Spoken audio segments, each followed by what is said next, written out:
Don't even know why I worried in the first place. I'm not the one timing it.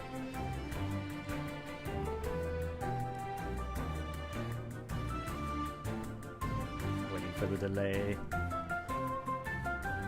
Alright, ladies and gents, it is the run you've been waiting for. It is a hat in time, any percent with Courier Luke, and look, he's looking sharp with that top hat on. There he is in all his glory. This looks like it's going to be awesome, but as soon as we start, you're going to find out this is not going to go that far. I'm aware of this in the entire run. I'm not taking this off for anything. But, yeah. Maybe it squeezes on my brain. I don't know. But yeah, welcome. This is a hat in time. This game came out fairly recently, about a month ago, would it be? Something like that?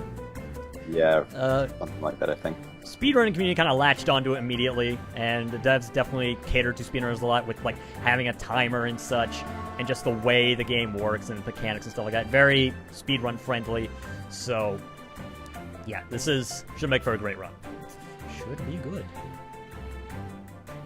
Yeah, definitely. Seen you do this a couple times now, so pretty stoked. Yeah. So, I am ready on... Oh, wait. The thing is, the timer for this, I don't know exactly when it starts due to the fact it's an internal timer. So there's going to be a timer displayed at the top of the screen, actually. So you might not even need to bother with an actual timer, because there will be a timer displayed at the top of the screen.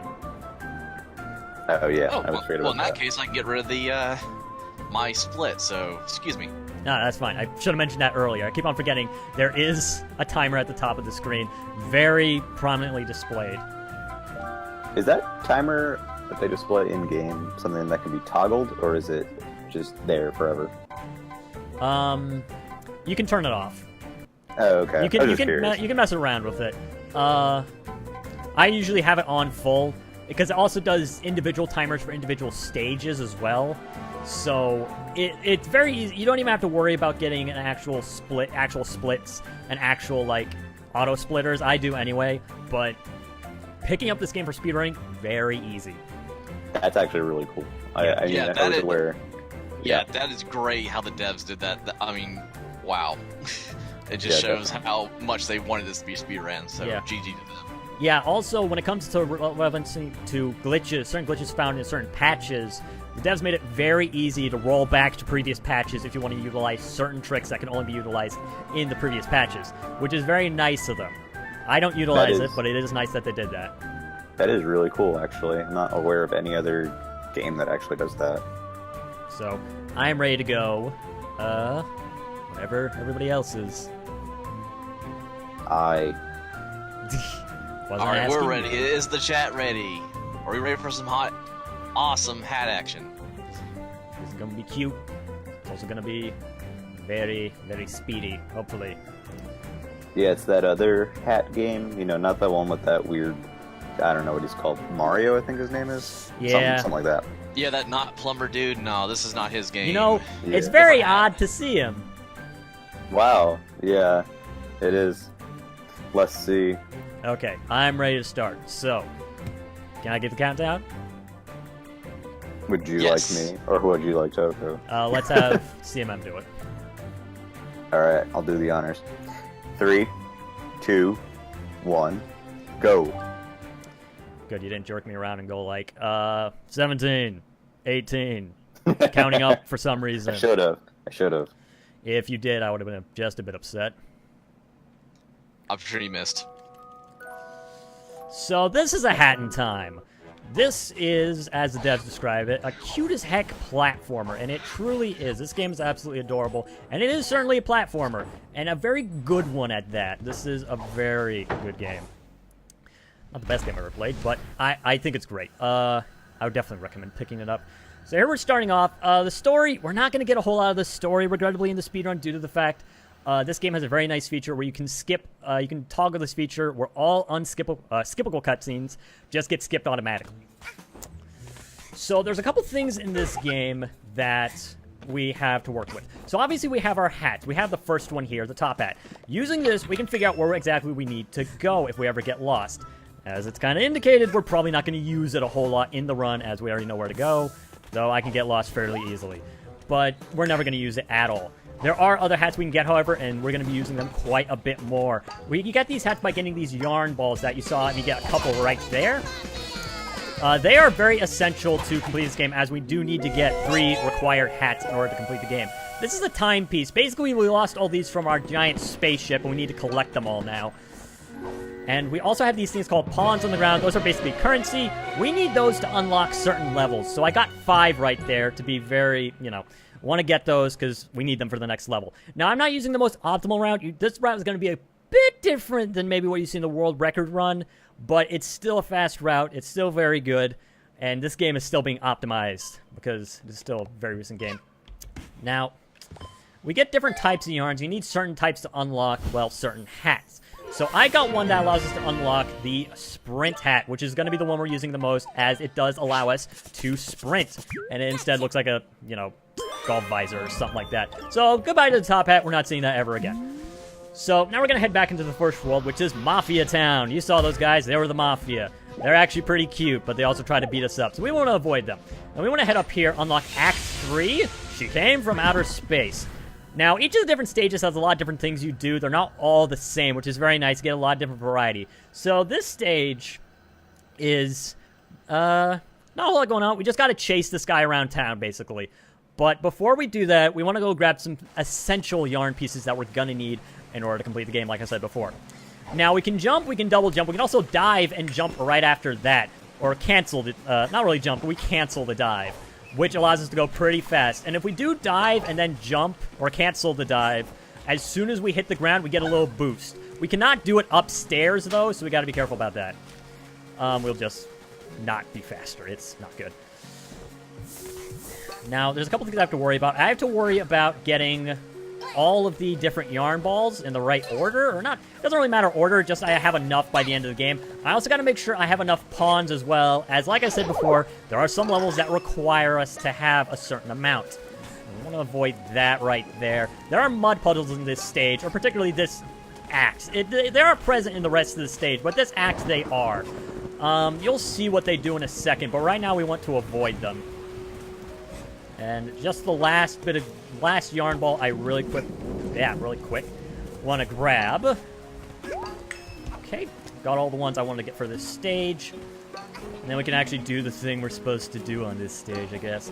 Now here we actually want to slip intentionally. Now we get covered in mud. And now for some reason everyone thinks we're a slimy space alien. This particular Mafia man with the glasses doesn't like us. And a mustache.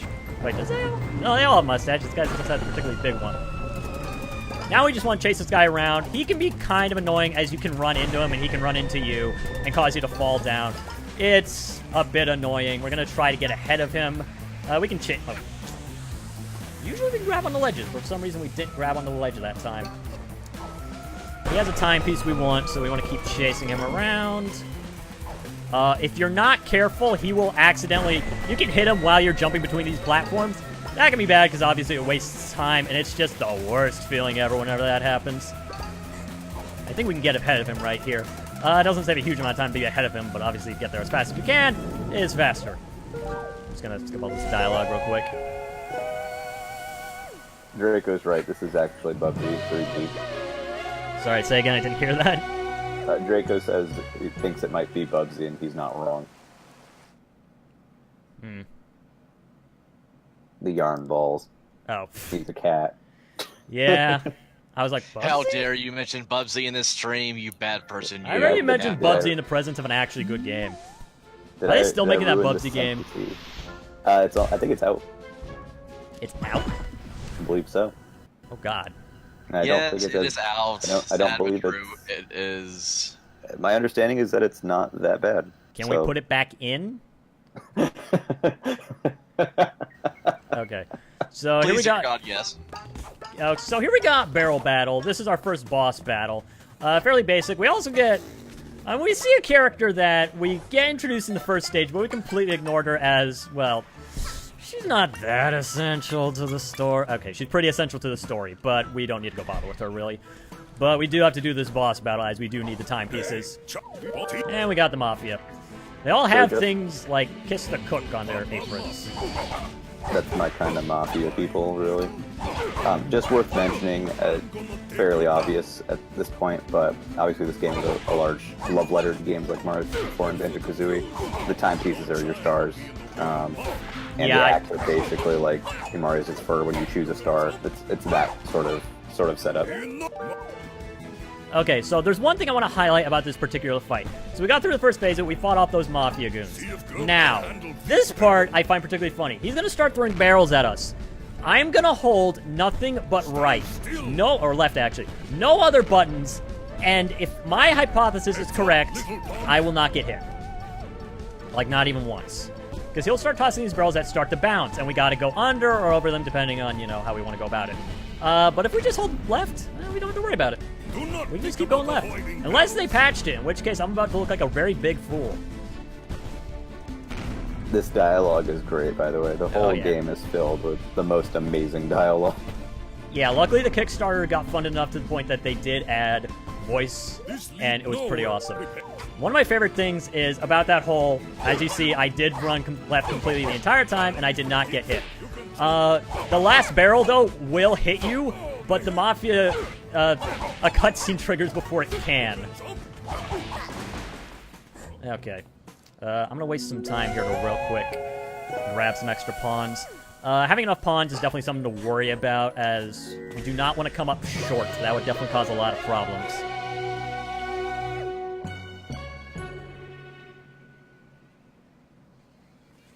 Bugsy came out on Halloween. This is one of those weird cutscenes. It's not skippable, but you can just go back to the main hub and just skip it entirely. Question: is there a specific method that is quickest for dealing damage to bosses or enemies? So there's no particular method all around. For handling the Mafia, they can go into an enraged state, kind of. As you saw there, they would turn red, in which case they become immune to your attacks with your umbrella. You use your umbrella to attack most of the time. When they go into that red state, you cannot attack them. However, in this game, you can jump in the air, then homing attack someone. So you use that quite a lot, actually. So if there is a technique, that is what it is. And homing attack's pretty powerful, but I'm trying to think of any other enemies that utilize it quite that way. But the Mafia, they're basically the only ones who change. Well, of course the bosses, but the Mafia are the only basic enemies that I know of that will change their strategies depending on what attacks you're using. These Mafia, for some reason, take one hit to kill, however, which is very odd. So this is Mustache Girl, I think her name is. We're Hat Kid, by the way. She's trying to help us, or we're trying to help her take down the Mafia. So that's what we're doing right now. Also, in that cutscene, you're supposed to walk in, but if you dive and you're just on the ground, you just lie there. You don't walk in. Such a nice ground. Why go in? Just lie down, have a good time.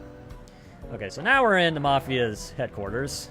I want to, yes, grab onto the plant. We want to get above the rafters, which I'm going to get in trouble with. Okay, here we go. So we want to get up here, because we want to grab this. Let's say hi to that cat. Hi, cat. Okay, we're gone. So we want to get this bucket of, I don't know what they are. Lobsters? They look like lobsters. Oh, yes, get off the ground. This switch, its physics are a bit weird. So you saw right there, the bucket just phased through it, but the moment we stepped on it and got off of it, the bucket acted as if it was on it, which is kind of weird. I don't know why that particular switch just has issues, but it does. So we want to get that key so we can head in here and make our way to the boss. This is another boss level. And this boss is a bit more going on with it than the typical barrel battle that we had before. Quick gauntlet of enemies we got to go through here. Here I can explain. Here we can show, right, yeah. Here we can show that, like I was saying earlier, hit them enough, they turn red, we can't damage them, we got to do a homing attack. We are good on pawn count, which is good. It's pawn, by the way, spelled P-O-N. Okay, here we have this guy. I don't actually know his name, but he's the head of the Mafia. He's also a chef. So, this is the first kind of real big boss fight that we have. Usually there's only, there's about 2 boss fights per act, or not act, per chapter. This is the second one, and actually the main one. So we've got multiple different attacks. This one, he's going to send out these little waves of energy. We want to avoid them. Then he'll open himself up to attack, in which case we want to head in and attack him. His pattern is kind of random. So, like, right now, he's doing this again, which he usually doesn't do. We'll get another hit on him again. He's going to drop health, which is good. When he does this, we can homing attack on him for a quick hit. Now he's going into an enraged state. This is kind of just signifying we're going on to the next phase of the fight. He's going to start using more attacks. This one in particular, he's going to send these two, I don't know what they are, swords, I guess, at us, and we can just simply hit him. Also, Mustache Girl got captured. He also has an English accent, which is interesting. I took a hit there. Yeah. She's great, except for the fact you're going to find out why she's not so great in just a bit. I'm not doing too good right now. I'm getting hit. The boss fight's going fine. It's just I'm taking a couple hits that I really shouldn't be taking. We have 4 hit points. I don't think there's any way of increasing it. But yeah, that's basically what we got. So now we got this attack. This attack can be quite annoying. It's Mafia Ball. I'm just going to leave it at that. We want to get in this little area. You want to be careful. You can fall off there very easily, and then you got to wait for him to come back around. Okay. That was fine. I just had to get him on the next hit. Now he's going to do his Ultra Charge, which he's going to be sending more stuff at us. And then Mega Charge, where he's sending even more stuff at us. So, to attack. Should be only a couple more hits away. Ultra Charge! Mega Charge! Also, let me know if the audio is a bit too loud. I can adjust it. It sounds good here, but I'll let the chat decide since I've got 2 headsets on, so it makes it kind of difficult to get the true levels. Yeah, at least in my ears it's sounding a bit loud, so just worried that it's too loud for a stream. And that's the end of the boss. We want to get over here as fast as we can. Oh, we're right on top of it. We might actually just get it straight up. And we got it. Shoutouts to the guys on stage as the trees. That's like my dream role. Yep. We should get you that costume. You should wear it in the background of the GDQ. That'd be great. God. Tree Man. So, what we didn't see there is a cutscene plays. It turns out Mustache Girl isn't happy with us because she wants to use timepieces for evil, or for what sounds like good, but it's actually evil. So, we don't want to do that, and now we're enemies. So, yeah, the big bad guy is Mustache Girl. Spoiler alert. That's very not gentlewomanly of her. I mean, I don't know. There's hats. There's a pocket watch for a life meter. It fits. Yep. Okay. So now we're doing something called a time rift. We're not actually doing this act right now. We're going to do it eventually. But we're doing something called a time rift.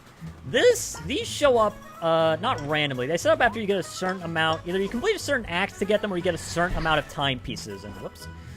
They're these little weird things. These little time rifts. Well, that's what they are. You go to the stage. You go into the stage that has them. You go touch them, and you get these kind of challenge areas where you can get an extra timepiece. Just at a glance, you can probably recognize what these are based off of. See, man, what are these based off of? Mario Sunshine's secret areas.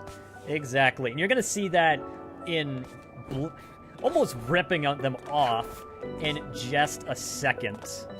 Aesthetically, they're kind of like got that simplistic sort of look to them as well. Also although really these nice ones, they make more sense than like touching Yoshi to a merry-go-round of Yoshis and suddenly appearing in the void. But right, but particularly this little obstacle, this one. The moment I saw this, I was like, "Oh, this is Mario Sunshine now," which this game is paying homage to. I'm pretty sure, and a lot of great 3D platformers. Yeah, we get an extra timepiece. oh yeah, that obstacle is. It's like Yeah. I thought the same thing. I was like, oh, I remember this. This looks familiar. And every time we complete one of these, we get a prize. That was a remix, which is actually one of the worst things you can get in a run. It doesn't waste any time. It's a lot cooler if you get something cosmetic. So if you get you can get different looks to your hats and such. And there's a lot of other cool things you get. You can also get different color palettes, which are also pretty cool. So now we're doing, oh boy, my favorite level. Heating up Mafia Town. This stage is pretty crazy as it alters Mafia Town quite a bit. As you can see, there's now lava everywhere. And we gotta deal with it. So this, the route through this is I have a hard time remembering it. I should get it fine, but now the entire ground is basically a hazard, which can be quite the issue. And now the Mafia isn't trying to hurt us for once. Also, I love the music for this stage. Okay. So we want to go after these little faucets. We gotta turn them and turn them off. in order to actually stop the flow of lava. I'm trying to remember. I think there's 6 throughout the game, or not throughout the game, throughout this level. There's also going to be a lot of yarn balls that we're going to grab in this stage, as well as a relic. We don't usually use the relics a whole lot in the run, but the route I'm using, we do get 1 relic at least. And we're getting it right here in this chest. If you're wondering what that was, it is indeed the bottom of a hamburger. Or cheeseburger, I don't know. We don't have the top half, so we can't tell. So what exactly is the point of the relics? So the relics, you get, basically they're all different pieces of something. If you get the right relics and put them together, you get a completed relic. This will unlock purple time rifts in certain levels where you can get, once again, more timepieces. There are 40 timepieces throughout the game in order to get 100%. We only need to get 25 of them, though. Though technically we get 26. There's this thing right there called a rift token. We never use it, so I'm not going to talk about it. And actually, I made a slight mistake there. We want to intentionally take some damage right here, as we're going to be doing a death warp. We only do a couple death warps throughout the run, because dying in this game is not that huge of a deal. It's only a minor thing, actually. Okay. So we shoot out through this side. We got another one of these. Got another yarn ball to grab over there. If there are any donations, now would be the time to read them out. As for right now, we are simply basically just running around the stage hitting buttons. So yeah, as Glenn was asking about the timer again, just a reminder, there is an in-game timer right there on the top middle part of the game screen. So I don't have to do anything. I can just sit back and relax, and I kind of need to after being tired like I am. But I do need your guys' help as if we're going to get affiliate. So starting Monday night to tomorrow night, we're going to do the best of Distance Arc here, so we may be running some of these runs again. So you'll see Arc again with Star Fox Zero. We're playing the best of the best here to get affiliates. So if you guys can help us out by joining us, we'll start about 5 or 6 o'clock Eastern, and that would mean so much to us because we can do a lot more with charities if we get cheering with bits. So I hope I made sense just now. That is awesome, actually. I get out of work right around that time, so... Mario Party's gonna be there, right? That's all. The only question I have. Yes, indeed. We want some more of the awesome Yoshi action. And, of course, you know, the other part we want to do, which I won't spoil for here. So. There's only one part of that run I didn't like. There was this guy helping with commentary. I mean, yeah. He's a cool guy, but he's just not that good at it. I mean, yeah. I personally wouldn't have him on my couch. But that's yeah, I wouldn't either, honestly. It's kind of weird.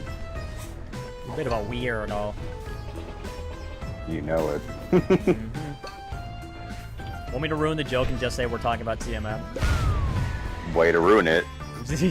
That's what I do. Okay, so that's heating up Mafia Town. It's a bit of a crazy stage due to the fact now everything will kill you. Or the ground, the floor is lava. Literally, the floor is lava. Yeah, basically, the floor is lava. Literally. Like, there's no getting around it. You can't argue. The ocean is actually lava. I think they have a lot more issues on their hands than Mustache Girl right now. Okay, so we're going to our second time rift in Chapter 1. We're going to be doing a lot of these, as they're a very easy way to get some easy timepieces. So we're going to be going back into... Actually, we're not going to the Golden Vault. That was a mistake. Or not a mistake. We didn't do it. That was nearly a mistake. So the Golden Vault, that would put us in the center of the map. We want to go back to Barrel Battle, as that will put us right next to the time rift.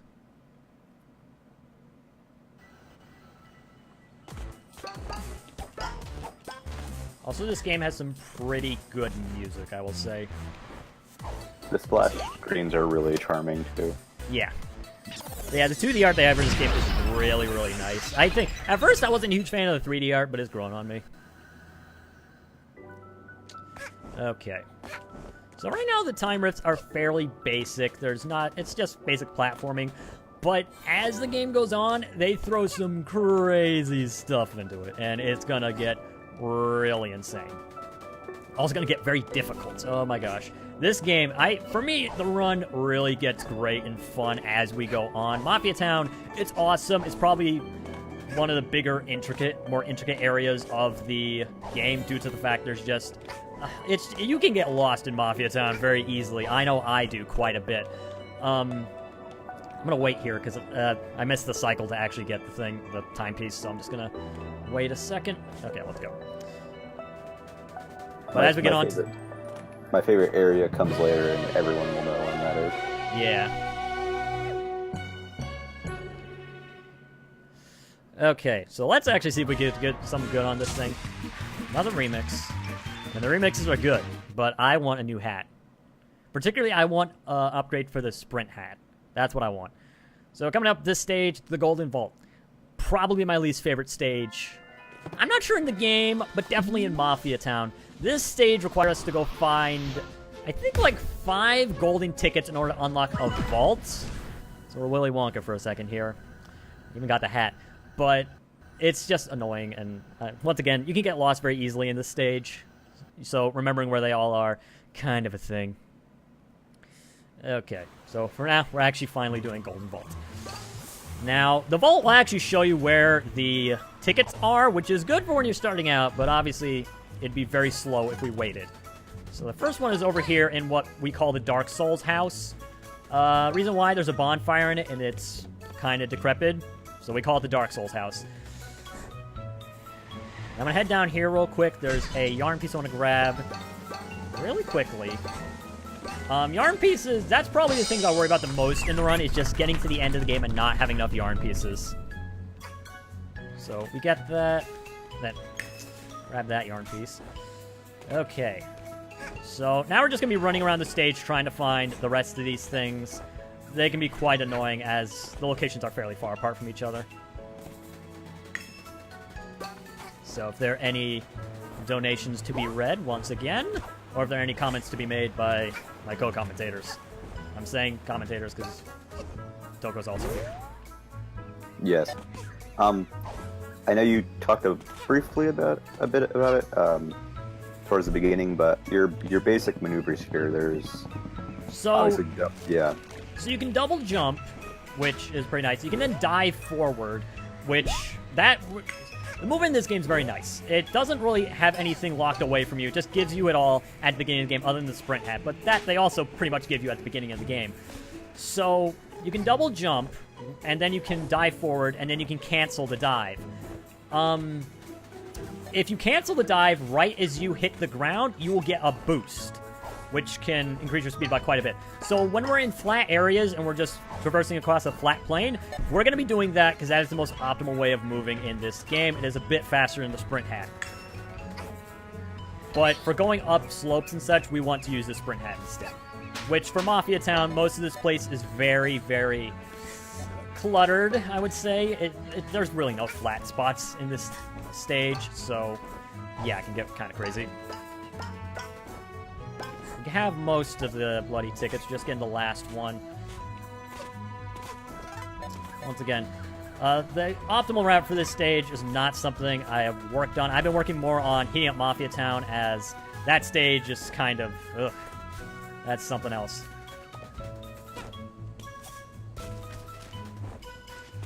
I like the giant bowling meat. Oh yeah, we see that quite a bit. We see that, we're actually going to see that in the next one as well, in the next area.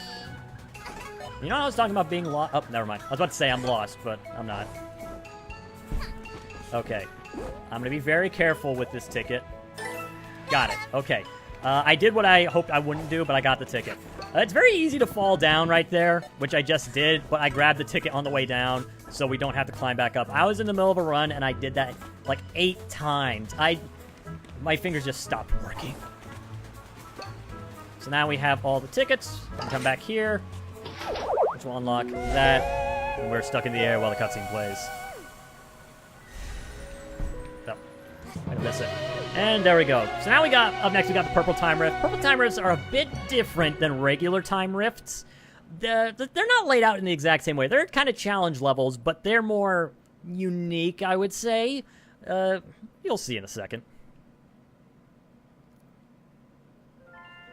Okay, so for this, we actually gotta talk to someone. You may have noticed we got things saying intruder alert. That means there's some new NPC on board our ship. Mostly this cat that we saw earlier. She's gonna give us the other part of the relic that we need. I'm gonna have that moment to say, that's never happened before. But anyway. So we want to come here, put together our cheeseburger. That will unlock the next purple time rift we're using. The only purple time rift in the run. And I'm going to be working on getting a more optimal route for what I'm doing, in which case probably I'm going to cut this out. So, get to see something you don't really see in a run. She is still floating there. Okay. That's a bit of a thing. There aren't any major glitches, except for what just happened there. We do not glitch the game out. Well, I don't, at least. The route I use, I do not glitch the game out at all. I think there are some glitches they use. There's a way to skip a cutscene at the end of the game. Okay, we're gonna go back to Golden Vault.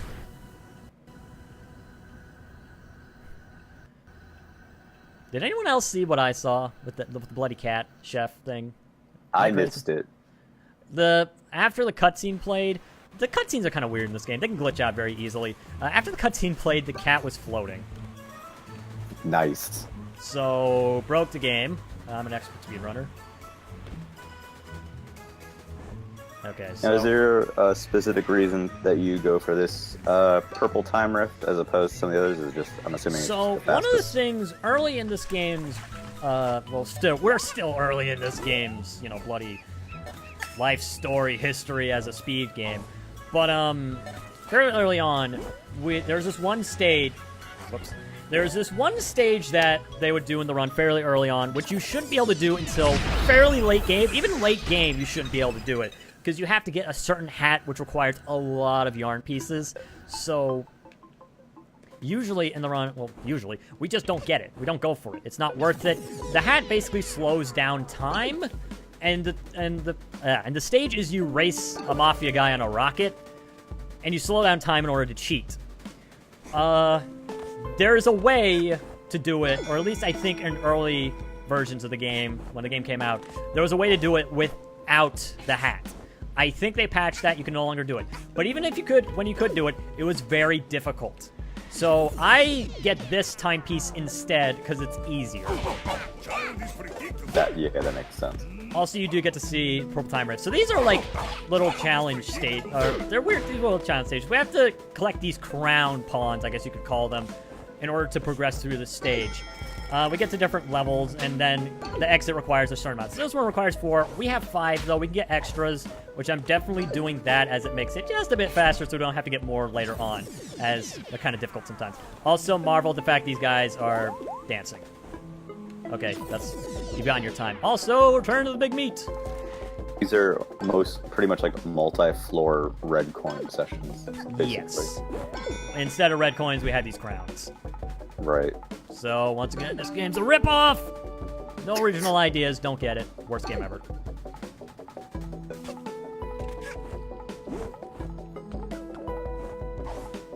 Oh god. Someone just tweeted at me saying this should be an emote.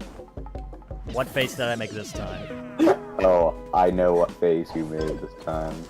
Oh boy. I thought the last one was good. Luke, you have an amazing talent for accidentally making amazing emotes. Oh my god. Okay, well...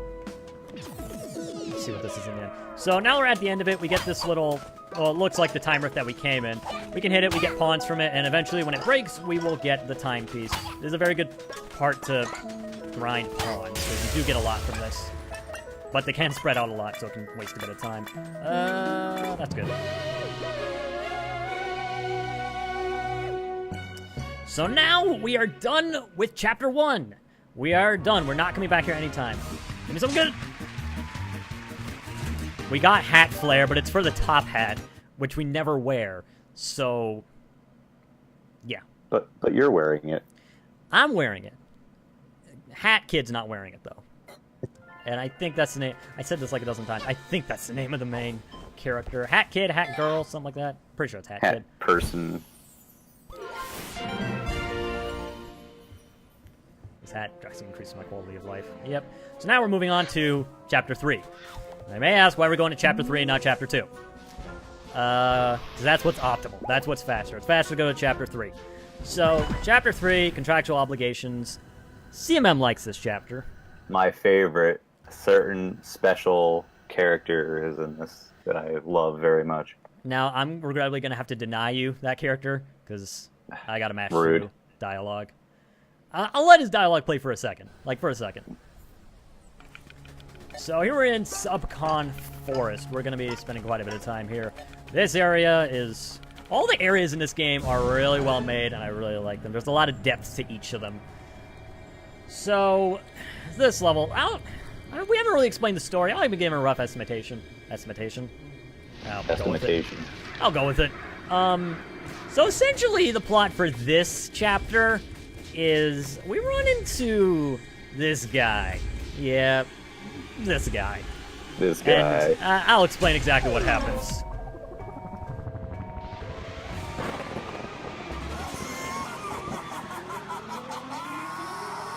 Okay, let you hear his laugh.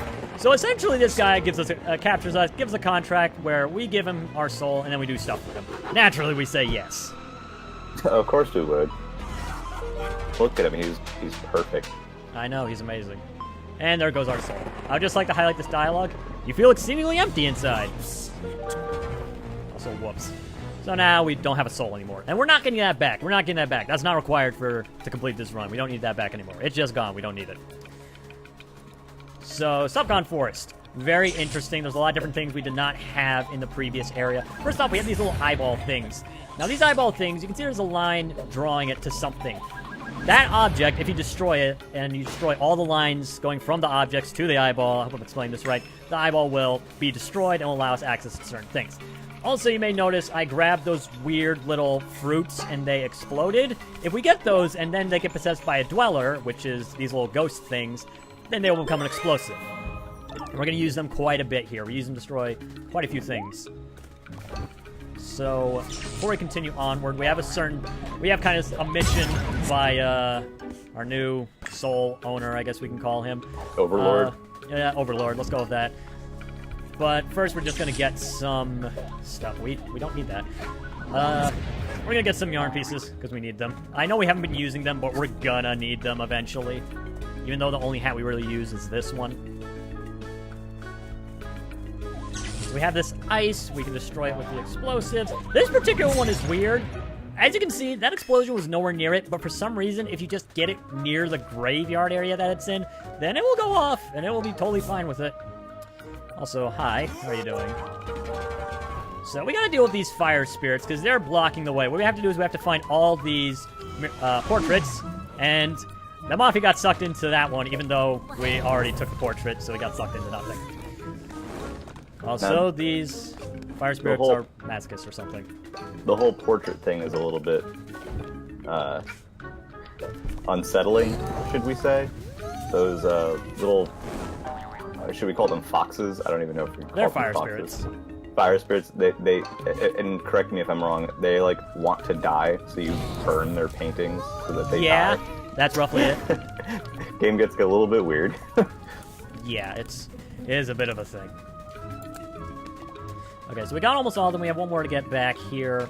We cannot sprint when we're holding any items, so regrettably we're going to have to go incredibly slowly in order to get back. But that's okay. That wasn't an optimal throw. If I throw it and it actually hits the ice, it will immediately explode. Also, I'd like to highlight this portrait real quick. That is showing an NPC, which we have seen many times, and see him right there. He is the... I forget his name, but he sells badges. An item that we just don't use at all in the run, which sucks because they give you a lot of cool abilities that you can use, and they're very fun.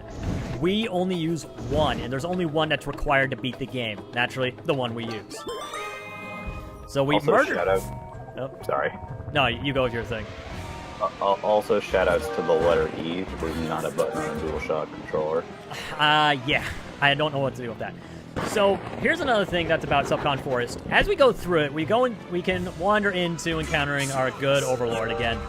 And if we do, he's going to give us more contracts that we got to sign in order to do more objectives. This is how we unlock more acts in this chapter. It's much different than Mafia Town. So, right there, we got a certain act. A very interesting act that... You guys will like it. It's kind of slow, but it should be good. So now we're going on to the Subcon well. This stage is a lot of good platforming, but the early part of it is not my favorite. Mostly due to the fact we have to go through an area called the Swamp. Now, when we got rid of those fire spirits, this unlocked a new area of Subcon Forest that we can now explore. Also, this is something we've not seen before. As we complete more stages, this unlocks the finale for the chapter, which we will then face the final boss for the chapter. We're not going to get this one, though, so we're never actually going to go and reclaim our soul. We're just going to remain soulless. One moment. We have a donation, I'm being told. Do we have a donation? Read it out. That we do. Yes, we do. It is a $5 donation from Luke's Hat that says, "Curry too classy." Nice. Yes. I'm assuming that's Correct. the name of the new emote that just got made. Yes, correct. Great. This is already going incredibly well. Also, thanks, Hat. I appreciate it. Also, when did you have money? This would have been very helpful. You know, Luke, the hat suits you, just like that guy who's running for mayor in Knox County. No, Yeah, that's that all I'll say guy. about that. What was his name again? I hear it's Kane. Kane. That's Now, just a didn't rumor. his brother, was it the Undertaker? Didn't he Yeah, half-brother. throw... Half-brother. Didn't he throw Mankind off the Hell in a Cell into the Spanish announcer table back in 1998? Yeah, 1998 was a good year. That was a good year. What was it, wrestling? Wrestling. Wrestling. Okay, not to kill the Yeah. meme too soon, but I have something to explain real quick. No, it's all good. So here's the reason why I hate this area. You may notice we're now slow. If we step on any of this purple goop, then we get slowed down and then we'll get sucked in by evil spirits. So we want to avoid stepping on it as much as we possibly can. It can be quite annoying. We also have these little bells. You see those green platforms? We can't stand on them. But if we hit the bell and the bell's range encompasses the platform, we can now stand on them. This also works in tandem with some purple platforms, which work the opposite way. You can walk through them, but if you do something like that, no, you can't walk through them, but if you do something like that, you can then walk through them. With the bell thing. Sorry, I'm having a hard time explaining. I did not expect that meme to come out of nowhere. I was wondering when it was going to happen. You're welcome. I mean, what meme? What are we talking about? That's the thing that happened. It was quite the event. But in 1998, it was. Oh, yeah. When Mankind threw... Was it Mankind? Yada, yada, yada. Who got through off the Hell in the Cell? I don't know anymore. It was Mankind, yeah. Who threw him off? Kane? Or was it The Undertaker? The Undertaker. Okay. Kane is the Undertaker's half-brother. Oh, yeah, he's the one As the running for story mayor of goes. Knox County. Right. He Yep. should get a top hat. With that suit. Yeah, he should go for the top He's hat, got the honestly. suit. Probably do better than the suit, let's be real. Yeah. Okay, so we now just got the first badge that I mentioned that we're going to use. We basically got the hook shot, so we can swing from things. It's pretty cool. It is a really, really nice thing. Sorry, I got a bit stuck there. There's a yarn we want to grab up here really, really quick. So we use this to swing all about, like we're Indiana Jones, or... Does Lara Croft have some she swings from?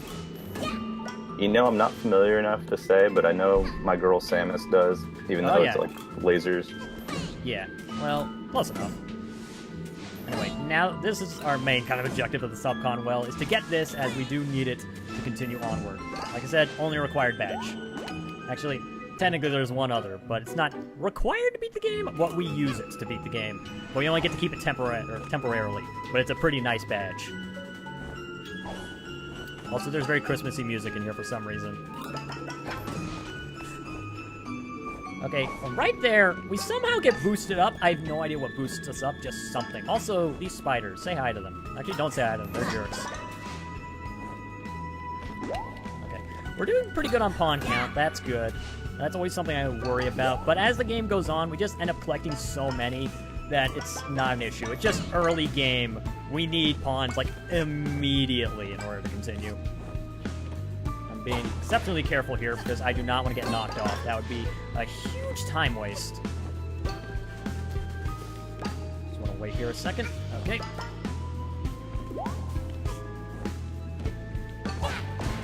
Those spiders, they can be quite the thing. If you get too close to them, they will do this kind of spinning attack that almost sounds like a chainsaw for some reason, and they can do a lot of damage to you. And more importantly, it can knock you down. And in this area, it's a far drop. That is essentially the subcon. Well, we flood the entire place, and bloody, the world's ended. It's all bad. Actually, no. This actually fills up part of the village. I'm not sure what the village, subcon village, I'm guessing. But this fills up the village with water. Doesn't really affect a whole lot other than there's just more water there. And it unlocks the next timepiece we need to get. And that actually completes our first contract, which doesn't really do a whole lot. Well, it does. It means we're getting closer to the finale, but that doesn't matter to us a whole lot. Okay, now we're going on to that one I was talking about being very interesting, Vanessa's Mansion. This stage, early on when I was running it, I really didn't like it because it was very slow. But now that I bloody, as the run's developed, now I really like it because it's not as slow anymore. So,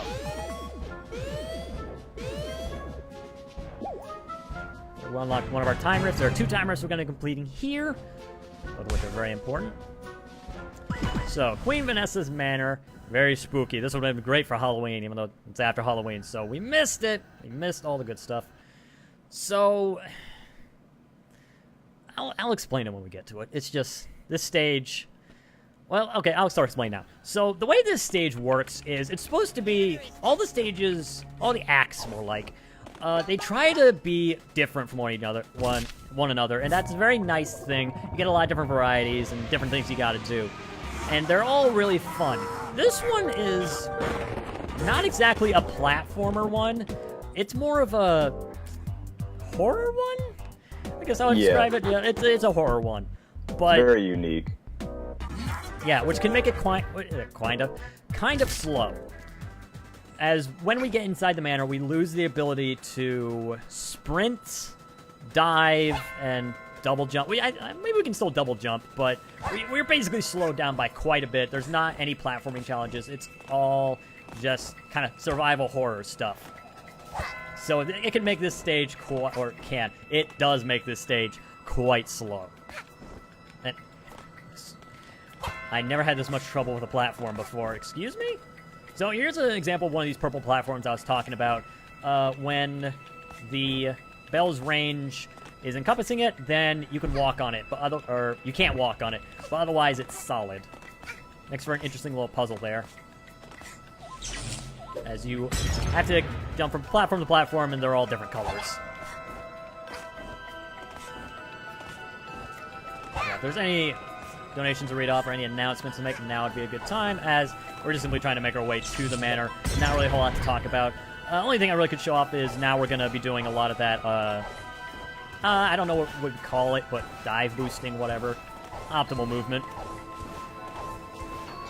So yeah, just a reminder, guys, that tomorrow at about 5 o'clock we're going to be back to do some best of Distance Arc here. So it's not going to be a vodcast. We're going to be doing a best of. So some runs you guys may have missed, we're going to be doing a restream to rebroadcast those, and we're going to be trying our best to get affiliates so we can do even more with this marathon. So if you can help us out, please tune in. We'll be trying to do that for at least until Wednesday or so we can get the whole 7 days for that requirement. So again, if you can help us out with that, that would be greatly appreciated. And thank you very much for all the donations again, guys. So you should definitely go watch that. That sounds like an awesome time. Also, so here's a horror level. It's very slow-paced, very scary, but instead we could just skip the entire level because we have to get to the attic, and now we're at the attic. There is a hidden warp in the basement that takes you directly to the attic, skips the entire stage, essentially.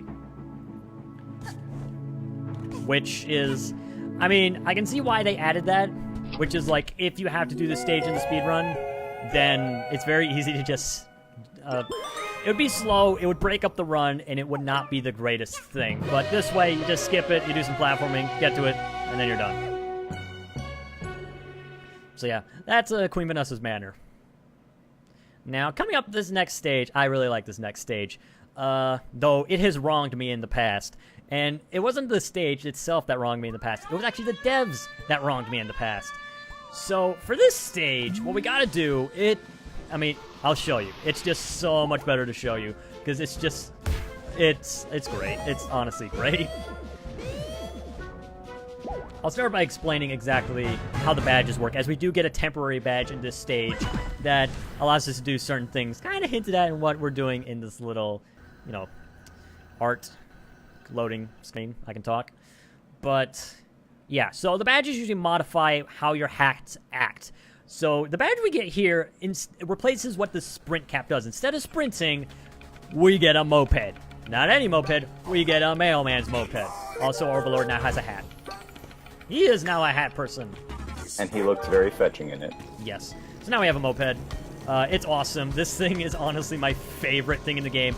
There's a way to unlock it for all the other stages. It's totally worth it. It's fun. It's just great. So what we gotta do is we gotta deliver mail to all these little minions of his by tossing it, which is awesome. We're the best mailman, mailwoman. Mail kid.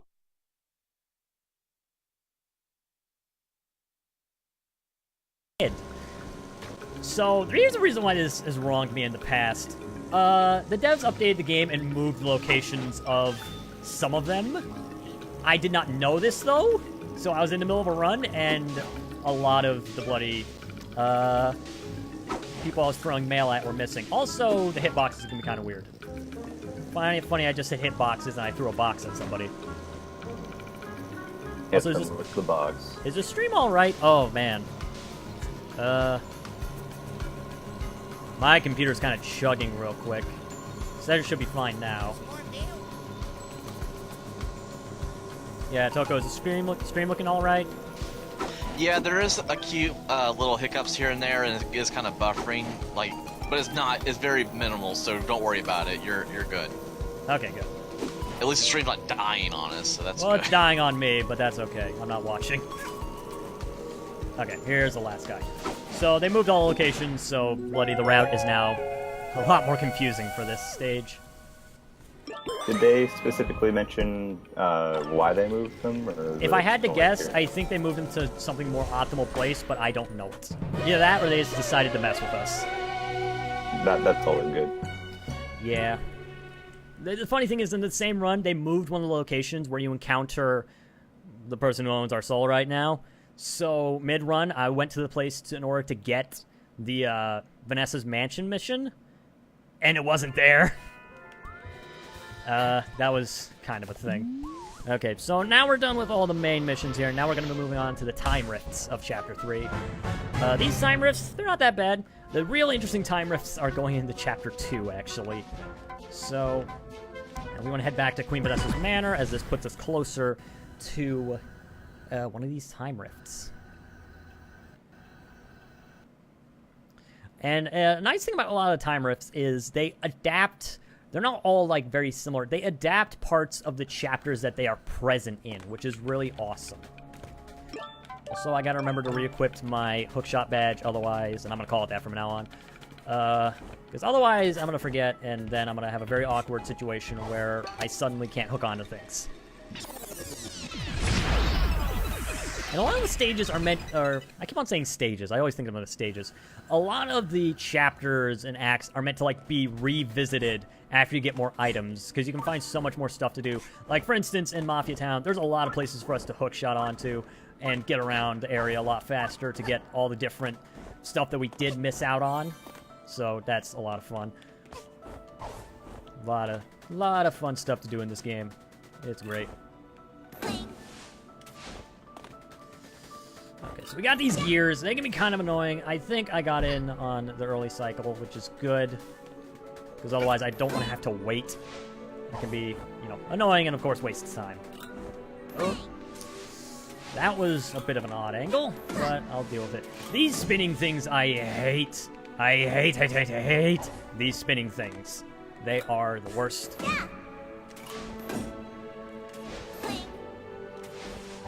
Also, those...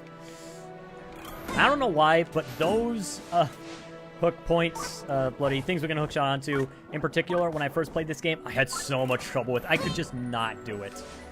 Are we going to be able to reach this thing? Yep, we are. Okay, sweet. Going good. So now we're moving into the second time rift. Village. We're gonna be doing a lot of,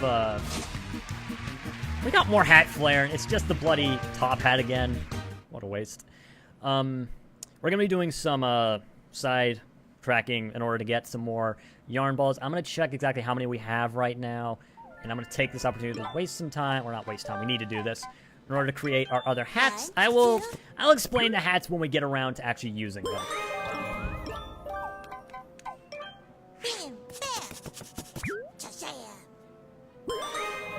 So we are at 3. We need 9 more.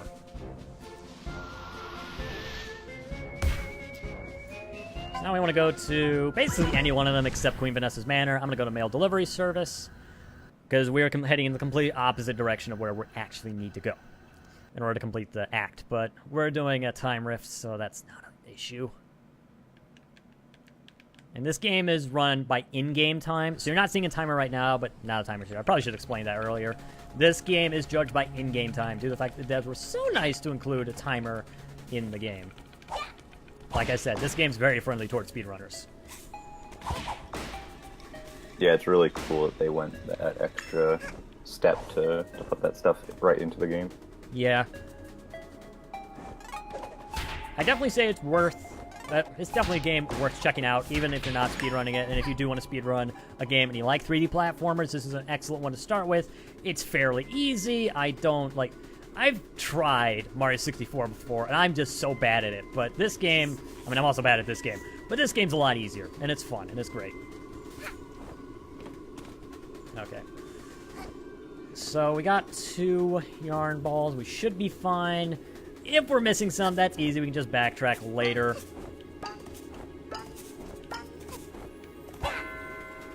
Okay. Oh, way to miss that jump.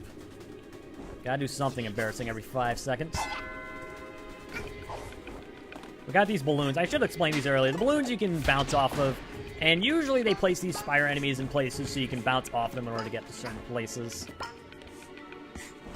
Yeah, it's the homing attack sort of element, like in Sonic Adventure. It's very similar sort of thing. Mm-hmm. Typically, you need to jump twice for the homing attack, though. You gotta use your double jump, otherwise you don't have enough height for it. Oh, that is interesting.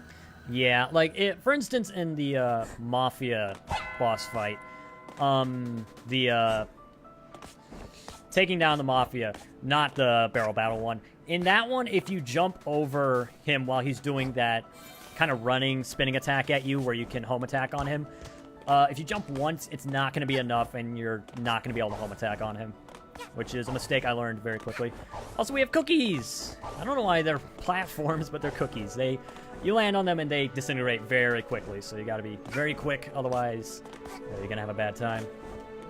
They're very strange, just given the style of everything else in these areas, and then there's cookies. Yeah, it's a bit weird. Also, with all the voice acting in this game, Hat Girl is usually... Okay, that was weird. Hat Girl is usually very silent, but when she does talk, it's absolutely adorable. And the voice acting in this game is very good. Especially my favorite character. Oh, yes. Gotta figure out who voiced that guy, 'cause he did a good job. Okay, so now we're done with Chapter 3. Now we're doing Chapter 2. And it's honestly my favorite chapter, though it does have some of my least favorite acts in it. It's just what's going on is really fun. So we're not going to go back and get our soul. We don't need that. Who needs a soul? We don't, for some reason. I certainly haven't for a long time. Way to get dark there. I try. Also, just going to show this off. Here, this thing of pillows. We can swim in it. Just wanted to show that real quick. Okay, so now we're done with that. We want to head on over here. We want to unlock Chapter 2 and move on. Chapter 4 is never featured in the 80% run. No route goes to Chapter 4. Chapter 4 is awesome. It's really cool, really unique. We never go there. Let's save something for everybody who might be interested in this game following this. If you're worried about seeing everything, we're not showing nearly everything in this game. There's still a lot to be seen. So here we got Chapter 2, Battle of the Birds. Let me explain the story behind this. So essentially, there are these two directors, who you see up ahead, trying to get an award. Also, this chapter is filled with only birds, other than us. They're trying to get an award, so they're both trying to make the best movie possible. So, we're gonna help them. Both of them. It's gonna be weird. Also, we're getting billed for trespassing.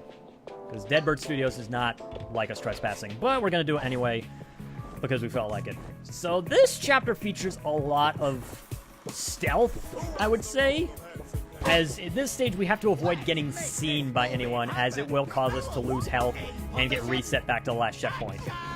Also, if you can hear the voice acting from some of these guys, he has a great accent. It's hilarious. Is there a particular reason it's called Dead Bird Studio? I have no idea why Dead Bird. And do they have a lot of their actors just fly into windows by accident and die? Like, Possibly.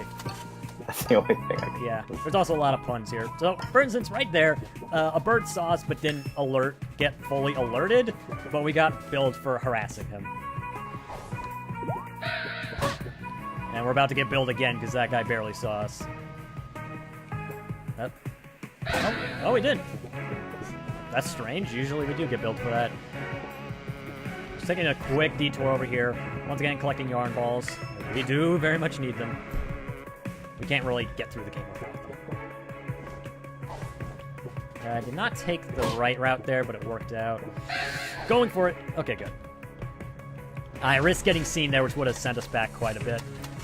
But instead I got billed for owl harassment, whatever. So one studio is run by this DJ Owl guy. Or DJ Penguin guy. And the other one's run by that yellow thing up there. I have no idea what he is. He's a bird, supposedly. And he has a ton of owls working for him. And apparently they're all very useless actors, as indicated by the dialogue. Oh, that was a bit too close. And they're named DJ Grooves and the Conductor. The Conductor's the yellow one. And DJ Grooves is the penguin.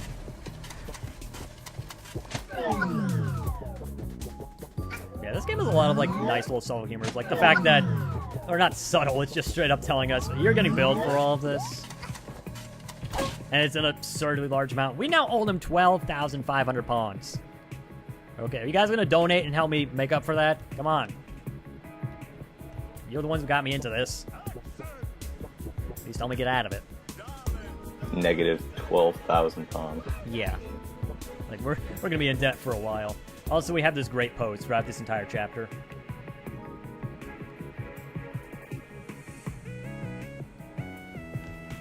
Okay.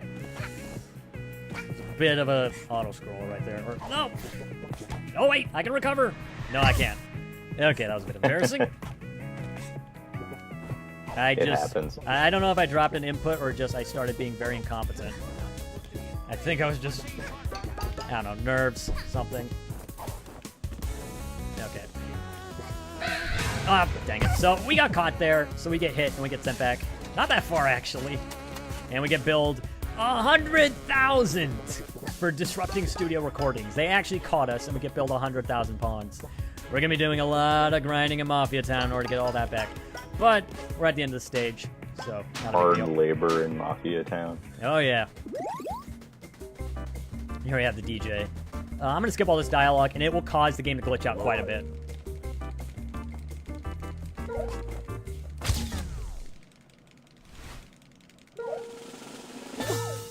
So the audio kind of glitched out, and we skipped a ton of things there.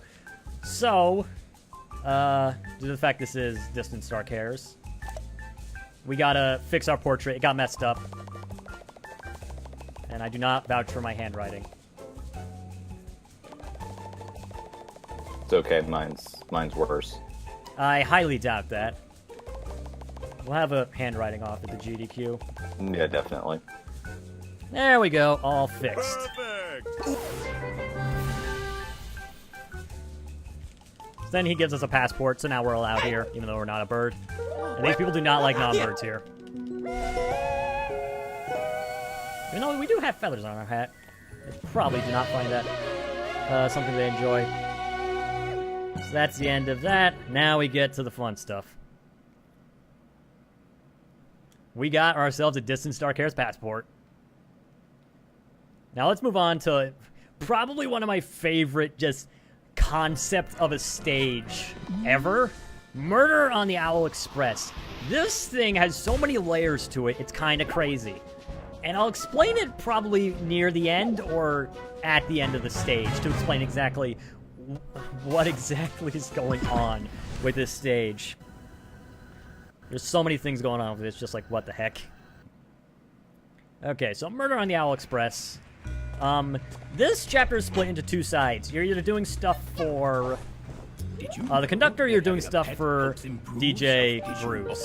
Either way, you have to do all of them. So you can't, like, just do one. So we have these crows who look very suspicious. Also, they like to talk to you. We want to avoid them as they waste time because they stop us and they want to talk to us. So if we get caught, we don't want that to happen. Moving up here, we got another yarn ball. I'm just gonna real quick check our count because I'm bad at keeping track of my head. We're at 9, only 3 more to go. We should be good. I'll grab that key real quick. Train murder mystery is a classic, yeah.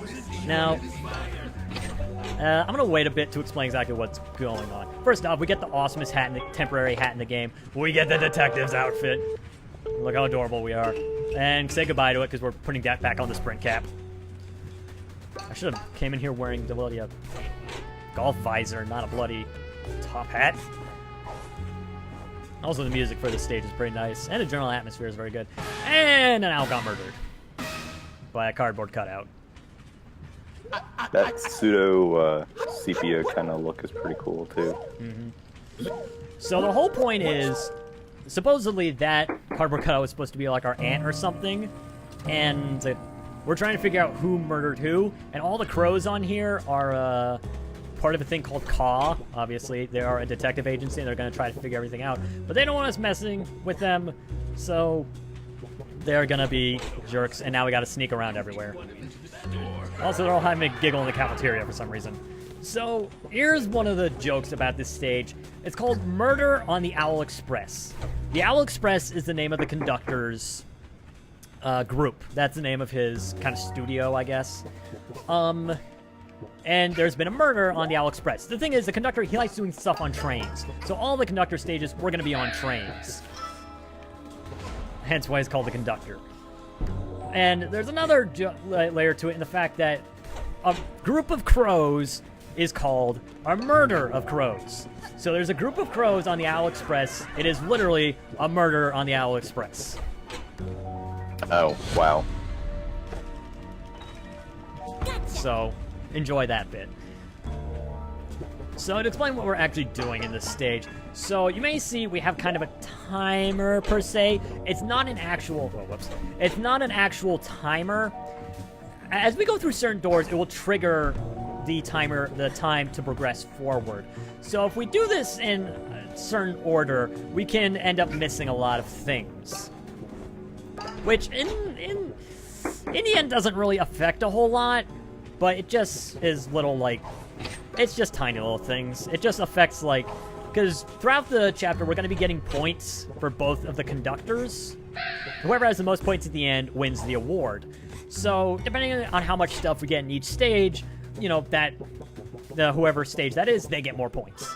So if we wanted the conductor to win, we would spend more time and be very careful about getting everything that we can here, as that would get him more points. Now, I'm not talking about pawns or anything like that. You see that little icon up there of the conductor's face? If we get that, that'll give him points. But that wastes time, so we're not getting it, obviously. We never really go out of our way to get those unless we have to. Also, there's been someone on the phone stalking us. We're just going to hang up on him. If one side gets more points than the other, does that end up changing anything game-wise? Yeah, it kind of spoils something if I say. You know what? Okay, that's fair. Yes, it does. I will say yes. It does affect something. I mean, this is a speedrun, so I'm already spoiling quite a bit of the game. But yes, it does affect something. So keep note of that. We're gonna hit that switch, which lowers that guy, so we can now head in there. We should be at. We are missing one yarn ball. That is fine. That is perfectly fine. There are plenty to get. That's one of the things I was honestly worried about, which is having enough yarn balls. Okay, so this room, there's a lot of crows. We just want to avoid them. They're all staring at the monitor for some reason, so it's not very hard to avoid them. So wait, okay. We're very quick here. We can just run past all these guys who are having a very good giggle about something. Oh. Ah, dang it. I ended up running on the wall, which ended up messing it up. I'm gonna be greedy again and go for it. There we go. Yeah, if they see you, they'll reset you back to the last checkpoint, which is gonna be the entrance to this room. Okay, to explain what that bit of dialogue was. When they stop you, also here showing the ice cap for the first time, we can use it to do this. It is pretty fun, but we don't use it a huge amount. The owls will ask you questions. Not the owls. The crows will ask you questions.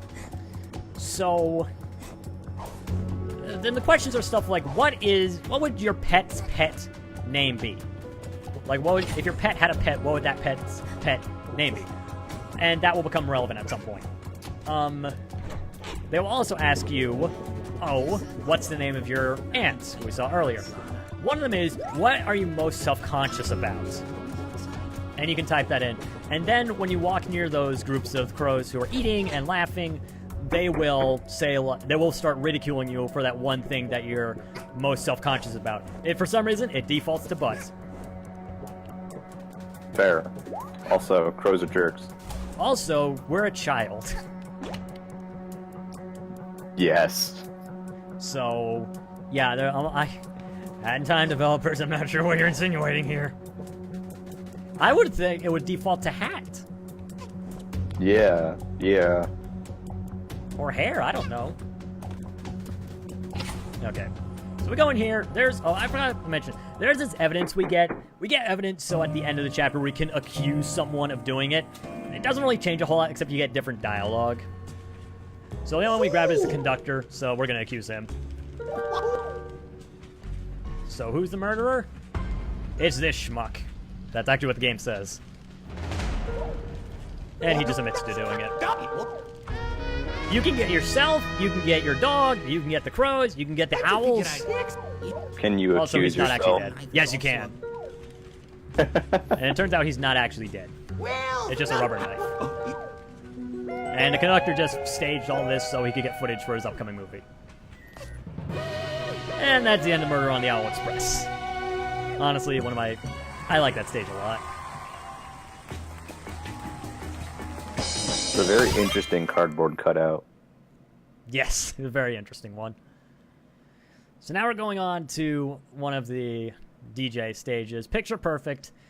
I will say the DJ stages are worse than the conductor stages. The conductor stages are a lot funner.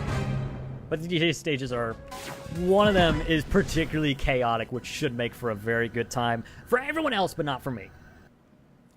So for Picture Perfect, we just need to be a diva. We want to be famous, so we just want to go spread our love and joy and just be nice to everybody. Also get pictures, which are totally adorable. And just talk to fans. We also got to find these little icons, which trigger little cutscenes that play. This stage is honestly weird, because it's just running around and talking to people. Not a whole lot of platforming going on. I'm also watching a counter go up, and I missed one of the things we're supposed to get. Also, there are mad drivers riding around, so we want to be careful about those guys. Also, the music's pretty good. Like I said, most of the music is pretty good. Also, we totally knocked over that cardboard cutout of a puppy. Where do we want to go? So I'm going to be using a slightly different route than what I usually do due to the fact we are short. We're not short, but I need to pick up blanking. I need to pick up a yarn ball. Sorry, I've been going for quite some time now. Okay, so we got the last yarn ball. We're all good. We just want to run around a bit more. He does not have a camera. Okay, we're good. Don't hit me. Okay, he didn't hit me. Also, CMF, what do you like on your fish? On my fish? Like, mayonnaise? Sure, got it. He asked you what you like. He asked you what you like on your fish, and one of the options is mayonnaise. And I know you hate mayonnaise. I technically like nothing on my fish because I'll die, but... Do you not like... Can you not eat fish? I'm allergic to seafood. Your mouth must live a boring life. It does. Believe me. Also, that's the stage. There are 2 very free yarn balls in that stage, so if we're ever short, we can just grab one. The next stage we're going to be doing, I think, has 0 yarn balls in it. Also, DJ is going to win. Just with the way the run goes, the DJ usually always wins. Okay. So now we're going into the big parade. My favorite. This stage is, oh my gosh. So we get our first time rift, which we'll be getting time rifts later in the stage. And oh my gosh, the time rifts here. You'll see, they're quite the thing. We have plenty of pawns, which is good. The big parade. Okay, so this one's adorable, but it's also hard as heck. So for the big parade, we're playing in the same map we were just in. But the ground is, once again, lava, except instead it's an audience. The audience is lava. We can't touch them, otherwise we're going to take damage.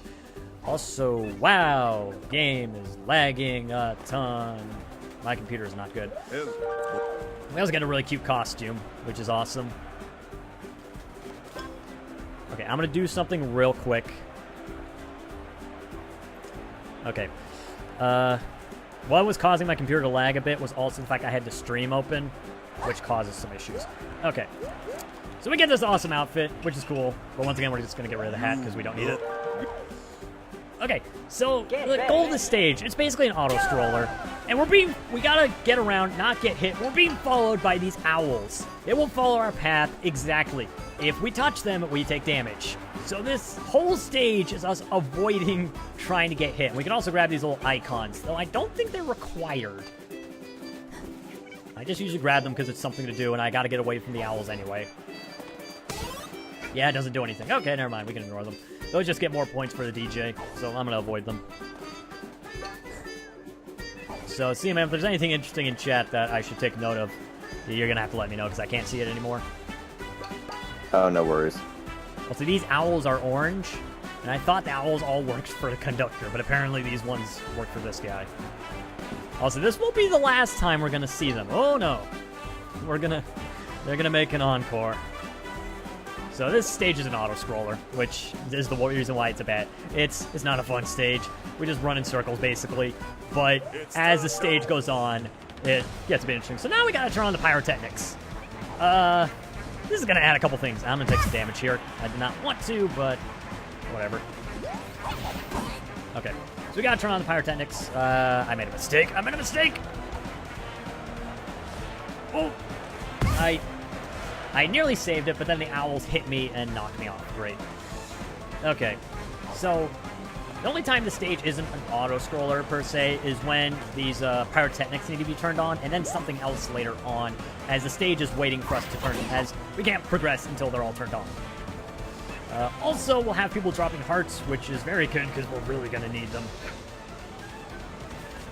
We have this little circle in the corner that indicates how far along we are. And I got hit again. Oh boy. So now the pyrotechnics are on. This will cause all the rooftops that have the little lights next to them, every now and then they will erupt in fireworks, which damage you. So we want to avoid stepping on them. Also, we kind of prance along. It's lovely. It's cute. They always advertise this game like, it's cute as heck. And it is. It really is. So yeah, we kind of want to avoid being like here, for example. As you can see now, it's about to go off, so we want to get out of here. Ow. I can't get anywhere! They're all about to explode! Okay, sorry if I'm talking a bit quieter. It is getting late and my voice is starting to, you know, go, as I've been talking for quite some time. Also, there's a nest over there for some reason. I'm gonna stay up here. This is fine. We're waiting for that bar to fill up anyway, so that'll be a good time to read donations, make any announcements, or make fun of me, I don't know. Can't make fun of my hat, though. My hat's too cool. It's true. I was gonna say your commentator's probably slacking off a little bit. You need to take a break. Yeah. CMM, you want to add anything? This is actually a roast session. We now roast CMM. That's fine. You could do that. You have big eyebrows. Yeah. That's the best you got? That's the best you got. That's all I got to say. That's fair. you're not taller than me, so I don't have anything negative to say against you about that.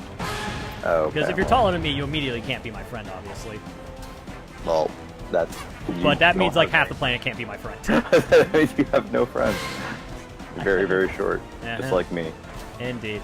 So, we gotta move on to the next phase. Once again, like the pyrotechnics, we have to stop these rockets. And now there are giant rockets being shot at us. So, we're now avoiding the owls, the fireworks on the bloody rooftops, and rockets, which one just exploded right next to us. Yeah, you were not kidding when you said this was incredibly chaotic. This stage is incredibly chaotic. It's an auto-scroller that is out for blood. And we gotta come back here later. So we don't have to do a whole lot. Actually, check that. We have to come back here later, and it's actually horrible.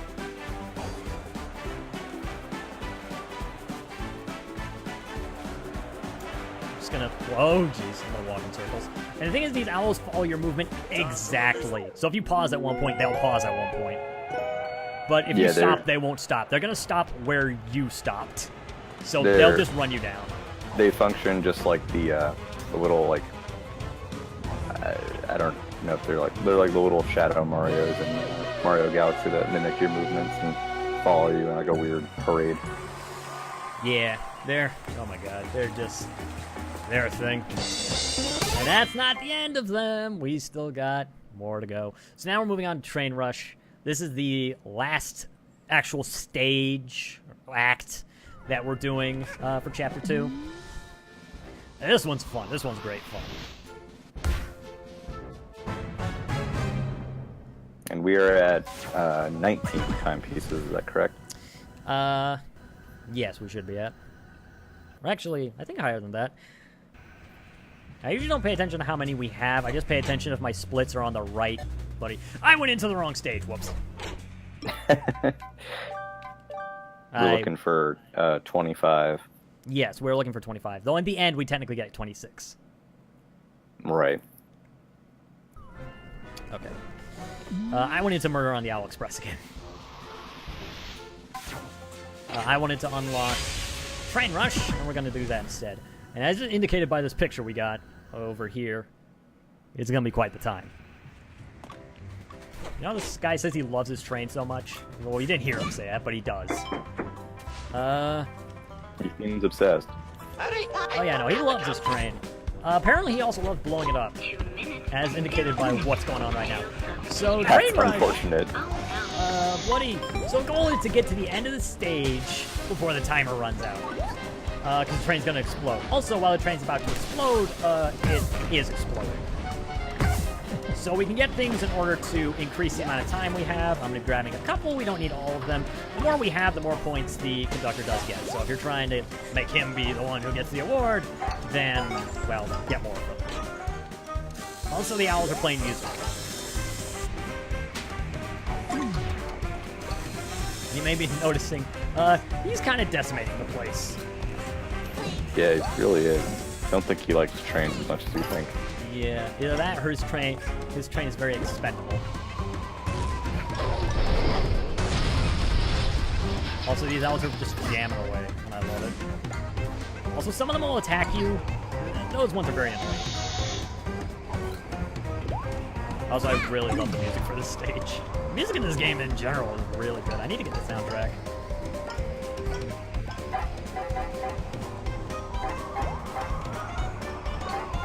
For this little area, we gotta bloody step on each of these platforms. Just gotta do it as fast as we can. As they do fall out from under you once you do step on them. Okay. Grab that extra time, because always good to have some extra time in case we get caught on something. This, I'm gonna wait a second. Okay. That bloody slime thing always explodes in my face, so if you try to rush it, he'll just explode and you'll take damage. It's generally not a good time, so I always wait a second. Because if I don't, I just explode immediately. Yeah. A lot of the stages also stepping on these platforms, like I mentioned earlier, so the rest of it's gonna be a lot of us trying to maneuver around, getting shot, and just trying to land on these. For some reason, these particular ones are... they have, like, our good friend's face on it, who we met before. I have no idea why. This isn't his chapter. This stage is very cool and very dynamic. Yes, this is a great stage. This is why Maintain a Conductor has way better stages than the DJ. Could you tell me what the Conductor is, by the way? He's a bird, but I don't know what kind of bird he is. He has no eyes. I don't know what he exactly is, to be honest with you. And the Conductor wins. Usually I have the DJ win. But that's because usually, and when I'm doing the parade stage, I go and grab the DJ's things because I get bored. Okay, so now we actually unlock the finale. We're going to go with the finale. And we're going to see who wins. Which we can see at the bottom already. The Conductor won. So. We got Way to go. spoil it. It says right at the bottom. It's funny when you say that, when you say, the Conductor wins, you want to go up this? He's like, it gives you a second option. He's kind of smug about it. Are you sure you want him to win? Because I think you can go redo the stage and get more points. That's actually kind of... This stage is only us talking to the winner, and the winner saying, you did a good job, here's the timepiece. It is like a 12-second split. That's Which actually really funny. I naturally lost 6 seconds on. So yeah, that's not the actual finale, but we're not going to get into that. So, yeah. But that is almost it for Chapter 2. Now we just got to move on to Time Rifts. The rest of the... Other than the final stage, the rest of the stage we're going to be doing from now on are Time Rifts. So first one's going to be the Cafeteria Time Rift, which is going to be Murder on the Owl Express. Now, you may be wondering, how do I know where these Time Rifts are? How I know is... When the time rift shows up, you can select it, and it will show you a picture of the location. So basically, all you got to do is figure out where that location is. Also, we got to talk to these crows again. What do you think the name of your... Now I think about it, I probably should have put something funny in as the name, but I didn't. Okay. So we just have to head over to the cafeteria, and we're into the time rift. This one is fairly uneventful. There's not really a whole lot going on with it. Nothing really hugely worth mentioning. Or actually, wait, is this the one I think of? No, it isn't. There's a couple time rifts we're going to be coming up to, which, oh my gosh, they are quite the thing. The time rifts grow in difficulty quite a bit. I'm going to take a second to actually do this. That? Okay. This is actually kind of bad. There is no health in these time rifts, so if you take too much damage and die, it's just, there's no coming back from it. Excuse me! If this was an actual run, I'd be very upset. Well, this is an actual run. I'm very upset. Okay, let's do this slowly. Okay, there we go. The whole wall run segment seems pretty tough. Yeah, it's not the funnest. There's this one jump we gotta do later on in a later bloody stage like this. Oh, there's an owl here who will try to kill you. I want to avoid him. Oh, here we got these spinning platforms again, who I absolutely adore. I don't. Jeez. You also got these floating raccoon things, tanukis, I don't know. They'll just float in the air and then try to land on you. Their movement is a bit random, so they can kind of be in an inconvenient spot sometimes. Also, holy crap, this music's good. I've been saying that like a million times, but I've actually been sitting back a bit and listening to the music. I'm like, this is solid music. We've been getting a lot of games with great music this year. Yeah. And I listen to a lot of video game music, so I'm a huge fan of that. Okay. I think the rest of the stage hazards are just these floating raccoons, so... I want to say not too big a deal, but one's going to probably fall from somewhere I didn't expect, and then it's going to be embarrassing. Okay. Now, moving on to Time Rift the Parade. We got to go back to the big parade. This Time Rift, it's easy to find. Okay. Yeah, we got some new hat flare. And it's awesome. But it's not the sprint cap, so we're not going to see it a whole lot. Okay, so this next one, we're going back to the big parade. Now, when I first played this game, finding this timepiece was the hardest thing I did in the game. It was impossible to find. It was like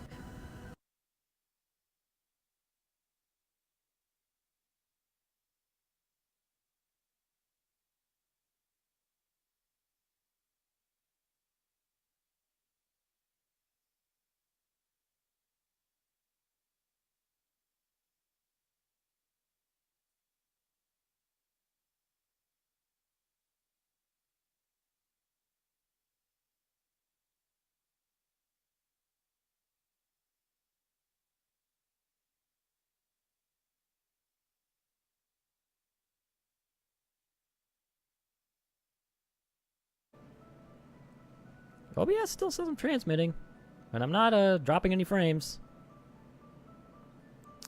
Let me refresh here. I'm getting a network error on my side. Might be on your end. No offense. I'm kind of hoping it's on your end. Because I don't think it's on mine. No, it says I'm offline. Nope. I'm live. Yeah, I'm live. I'm fine.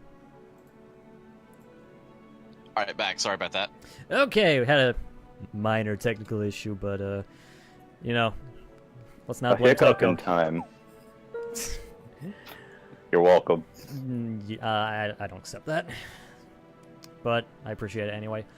So, I guess I'll take this opportunity to stitch our last hat. I'll explain what the rest of these hats do when we actually have to use them.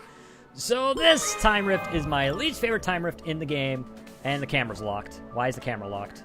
Okay.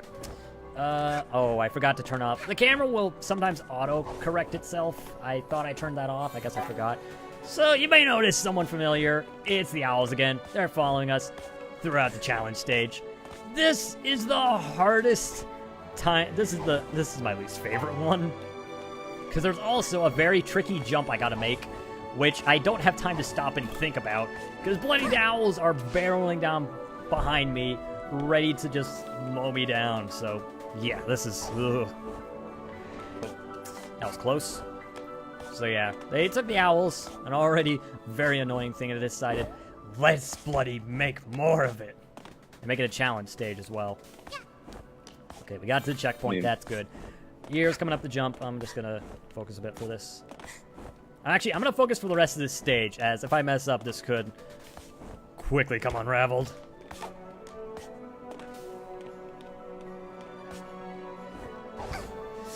Dang it. Okay.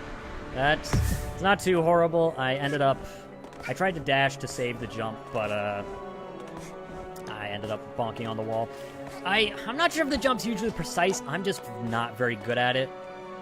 And... okay, we're good. Okay.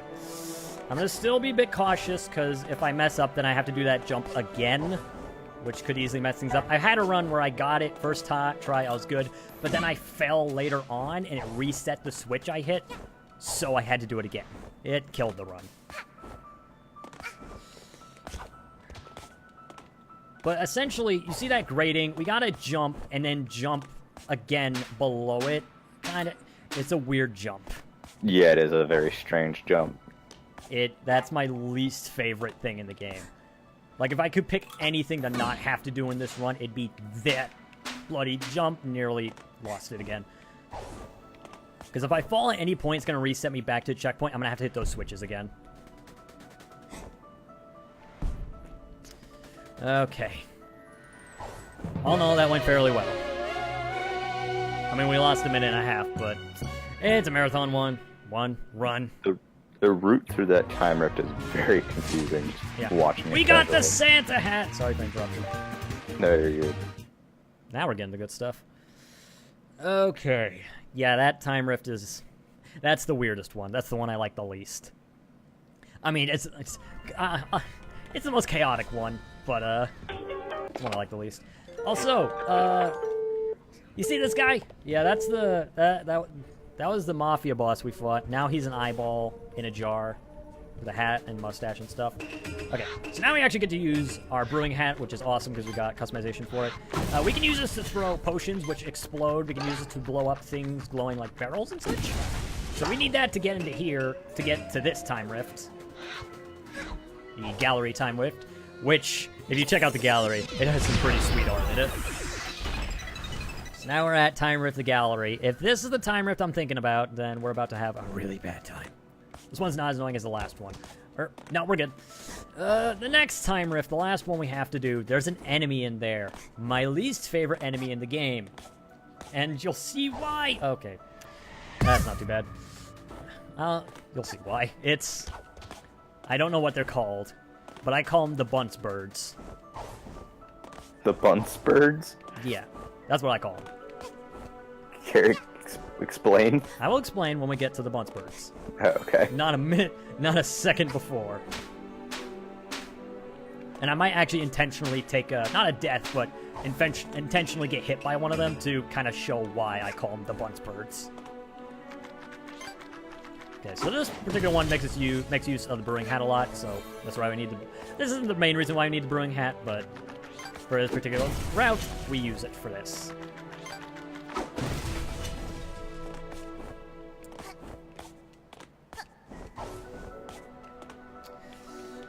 Okay.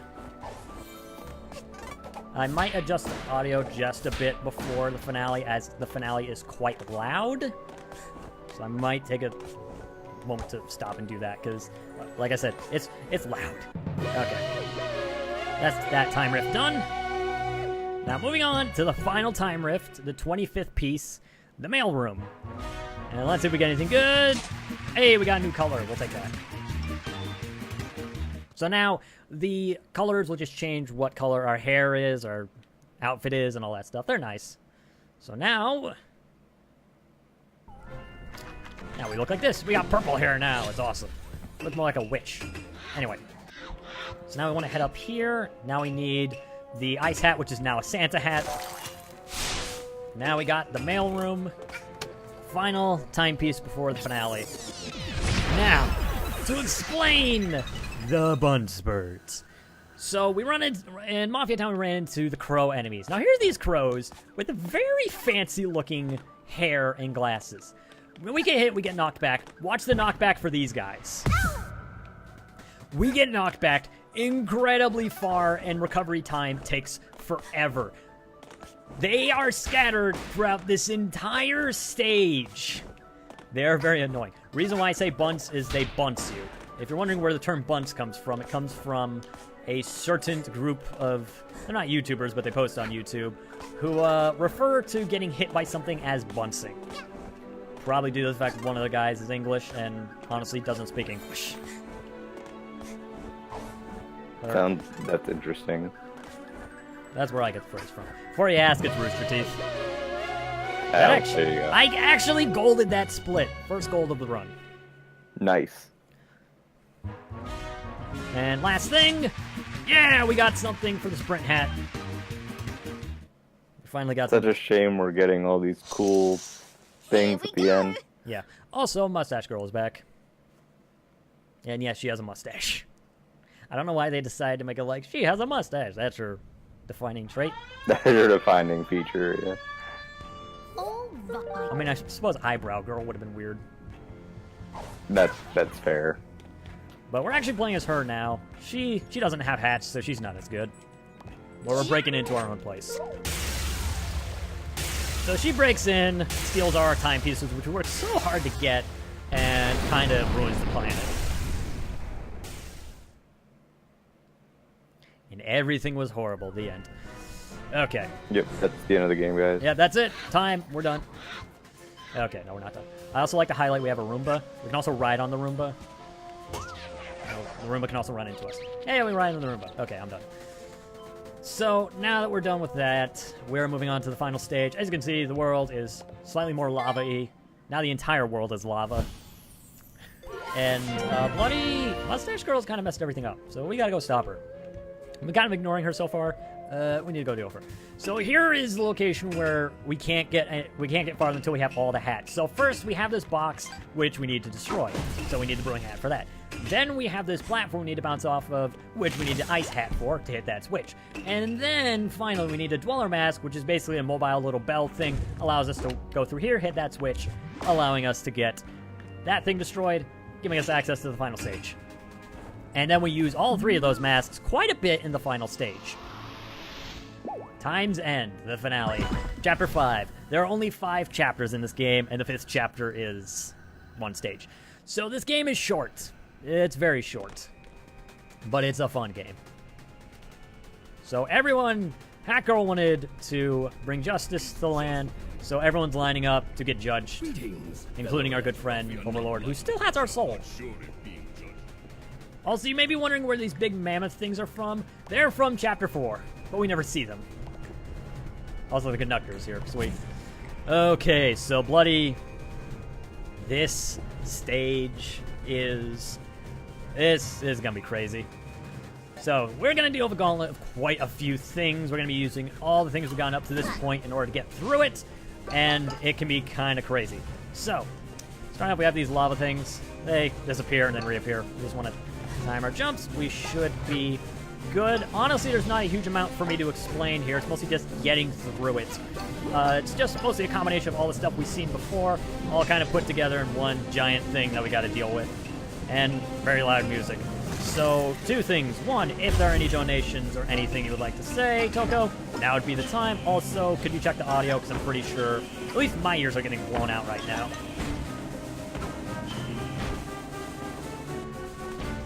Alright, sounding pretty good to me right now, just wanted to make sure. But just wanted to, again, remind you guys, we are doing a restream tomorrow night at 5 o'clock Eastern. We're going to be doing some of our best of these runs. It could be some from this year, it could be some from last year's event. So a lot of great runs that we've had. This is our 1 year anniversary, so that's why I've been thinking it'd be a great idea to go ahead and do so. We're going to try our best to get affiliates, so without your help, I mean, we would not be here, so it's all for you guys. So if you can help us out just one more time, we'd be greatly appreciative of you as we continue forward with Distant Star Cares. So thank you again, guys.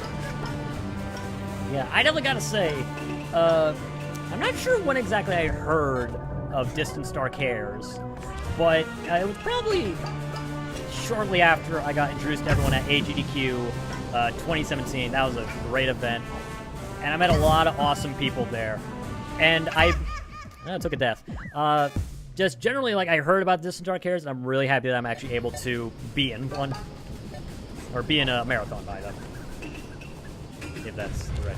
Oh, whoops. That's the right phrase to use. Okay. So I took a death there. This area can be kind of difficult. Ground is lava once again. There is a lot of things to dodge, so we gotta be very careful about that. You have these bloody...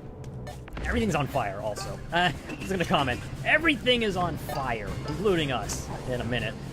It's not those fire spirits again. But, yeah, those spinning fire... I don't know what you would call them. Just spinning fire things. They can be quite annoying, because they're kind of like they are in the Mario games, where if you get hit by them, you'll be running around a lot, and it's generally bad. Or actually, in here, it will bounce up and down, which is a bit hard to control. Nope. Careful. We got, we saw these earlier, but these platforms will disappear under us. Okay, we're getting to my second least favorite enemy in the game. If I'm lucky, I'll be able to avoid him.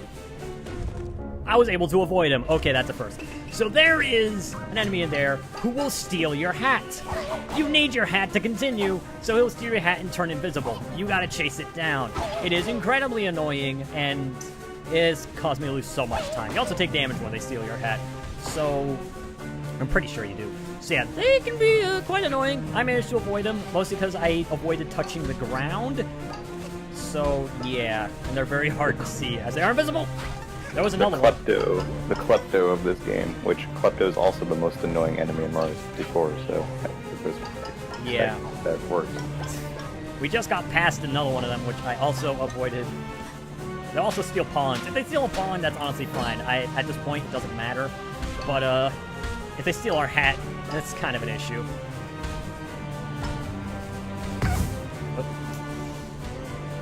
We want to be careful with our iframes. We don't want to accidentally land in the lava. As that will just straight up reset us back to our last checkpoint, I believe. And if we die, I think that's also the last checkpoint. I don't die a whole lot here. Well, I say I don't die a lot here. I died earlier. My PBI died like 5 times. So I die a lot here, actually. But that's the end of the stage. Going on to the final boss. Which, for some reason, even though we have auto-skip cutscenes on, these ones you can skip, but they don't skip properly. Or hey, they actually skip properly! Maybe that's part of the patch. I think it was. So now we have to fight Mustache Girl, who's apparently a ninja. And also is very good at hitting us. She's also throwing timepieces at us. So this is the final boss.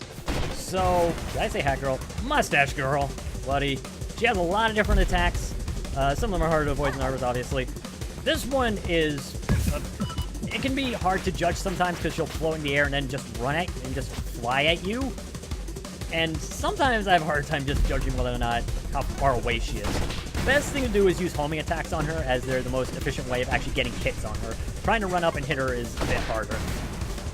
Also, I gotta be really careful here, as I'm only on 1 health, and dying here would be bad. The camera in this area is a bit rough. Yeah, it is. So now we're moving on to phase 2. We're in this weird area where now everything's falling from the sky. Also, when we homing attack on her and she's flying away, we bloody go after like we're Superman or something, and it's the most amazing thing ever. I love it. Okay. So here we are in the final, I'm not sure, this isn't really the final phase. We're in the final area, the final boss, we're almost there. She will continue to throw time pieces at us, and they'll kind of spawn these walls. If we get hit by the walls, then we take damage, of course. And I got filled up on health, good. Oh, jeez.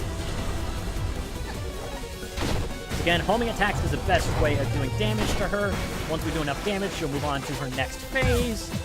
My homing attack got canceled there, probably because she teleported. That will cancel your homing attack.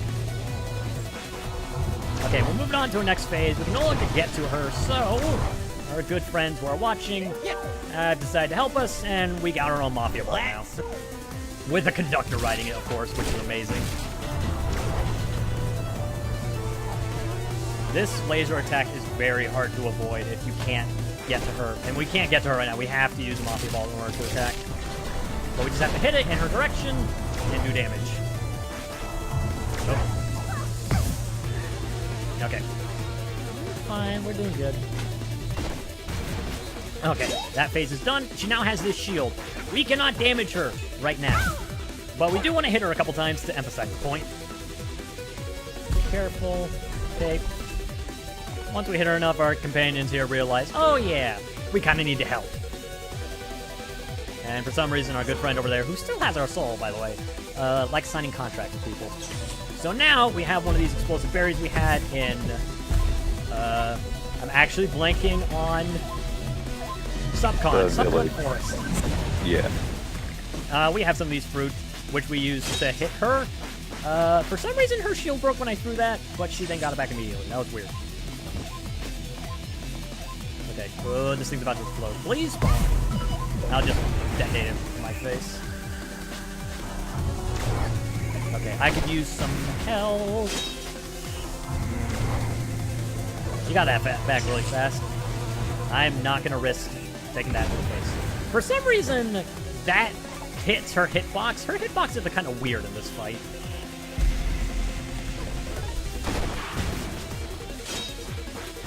Whoopsies. When she's doing that teleport thing, she wants to basically just, I don't know. It's kind of weird trying to explain what she does. She basically just teleports behind us and slaps us in the back. Which is an opportunity for us to hit her, but we don't want to hit her regularly, like I said. Homing attacks are much better. There's a death. That's okay. It won't send us back too far. I'm a bit overestimate, but that's because, you know, still working on this game. Oh yeah, that's still fine. I mean, this run is still fresh, so I mean, there's gonna be strats found a long time, so this is still great. I feel like the final boss is pretty tricky too. Yeah, the final phase of it's easy, and it's nice. Once you get to that phase, it's like it's over, we're done. We just gotta, you know, do our thing. But until then, there's a lot of things going around, and it's very easy to take damage. Also, there aren't a whole lot of health drops in this fight. Like, occasionally, she'll drop health, but not that often. Most of the damage I take is often from that purple beam due to the fact that it's very hard to get over. Yeah, it seems like when you go to attack her, sometimes it catches you. Like, caught me right there. And she uses it a lot in this phase where we're using the Mafia Ball thing, so be very careful about that. Okay. It was very funny. In my first playthrough of this, I did this fight with a moped. It was kind of amazing. That's fantastic. So instead of running around, I was driving around on a moped. It was just so good. Okay. Don't touch me. Hey.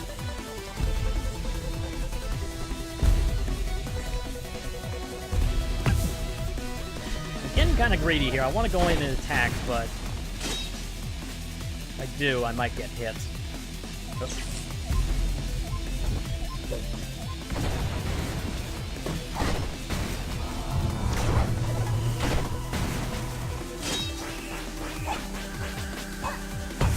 Ow.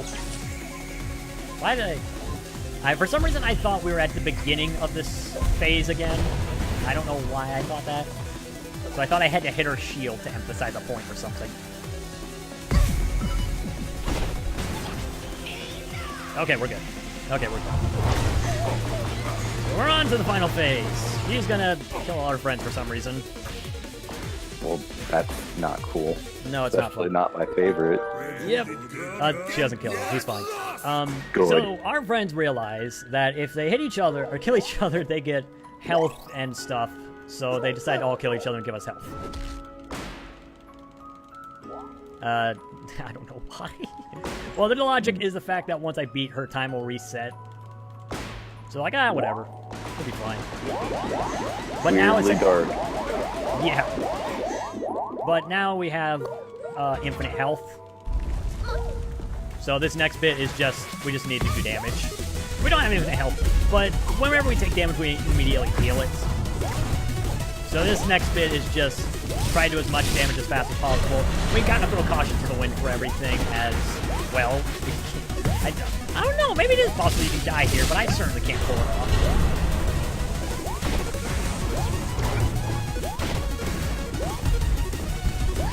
She's also a lot faster, so well, I'd say you gotta be careful, but like I said, health's not an issue.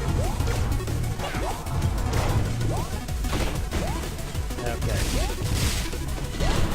We're getting close here. Time is coming up, even though no one's on the timer because it's automatic. Those hands-free strats. Yep. Yeah. Auto splitters are a lovely thing. This final part is just so visually. Yeah, the stream, the stream quality probably went down quite a bit due to the fact it's got so many lights and stuff. So we beat Mustache Girl and time 1:37:21. That's honestly that's not that great, but whatever. It went okay. It was a good run. I had fun. Yeah, it was fun. Good job.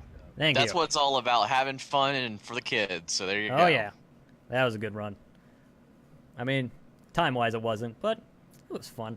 Not anything hugely bad happened. It's just I took everything just slightly slower, as you know.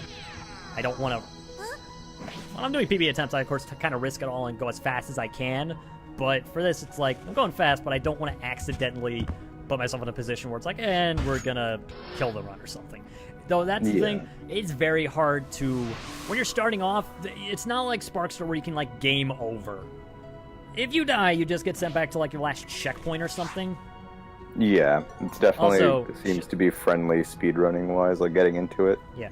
Should we give a timepiece to Red Hooded Girl? That's her name, I call her Mustache Girl. Should we give her a timepiece so she can defeat the Mafia, or should we just say, screw it, we're heading back home? No, don't give her anything, she sucks. With no future donation incentive. Yeah, there you go. I honestly forgot about that until right now. I was like, oh, that could have been an incentive. Whatever. She killed me. She made me lose time. She ain't getting anything. But yeah. Yep, she put us behind time. We blame her. Yeah, no, she caused it. She was the reason why we're overestimate. It's her fault. Okay, Fair. so that is a hat in time. I totally recommend checking out. There is quite a big community for it right now. It's kind of gotten a bit quieter due to Mario Odyssey being released, and a lot of people run this game. Well, run a lot of 3D platformers, so naturally they've diverted their attention to Mario Odyssey. But I'd say this game is still worth taking a look at, and just playing even casually. It's a good game.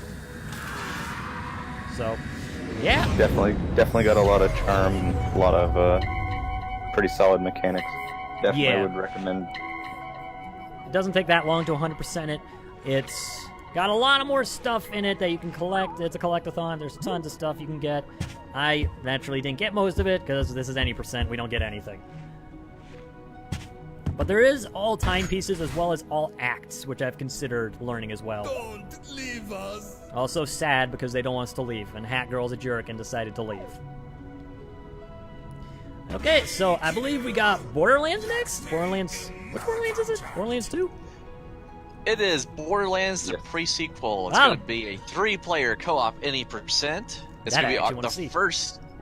We actually tried to do this in May and didn't get it, but hopefully we got all 3 guys ready to go. We got Ford, we've got Oxter, and we have Die. So hopefully, like I said, everything goes right, internet works, fingers crossed, we'll make this happen. We've been trying, we'll get it. So stay tuned for awesome Borderlands action. We have reached the end, guys, so 3 more hours of marathon time. It will be fantastic. Thank you very much. And again, thank you, Courier Luke, for running a hat in time. Sorry, kind of got choked up there because that's awesome. This run's awesome. This game's awesome. I'm kind of inspired. I definitely want to play it. So definitely give him a follow. Does a lot of great speed runs in different communities and things. So definitely do that. Also, my buddy CMM, thank you very much for awesome commentary. Thanks for I will see having you me. around in different streams. Absolutely. Yeah, I would just note we will real be quick, back. Christmas is coming up. Usually it comes with the Steam Winter Sale. This game is $30, which I think is a bit steep, but if you want to wait, I will bet it might go down just a bit with the Steam Winter Sale, so keep that in mind. Yeah, definitely. Indeed. All right, good luck on Borderlands. Absolutely. So good luck on Borderlands, guys. It's going to take a quick intermission, and then we're going to set up that Mamma Jamma, so stay tuned.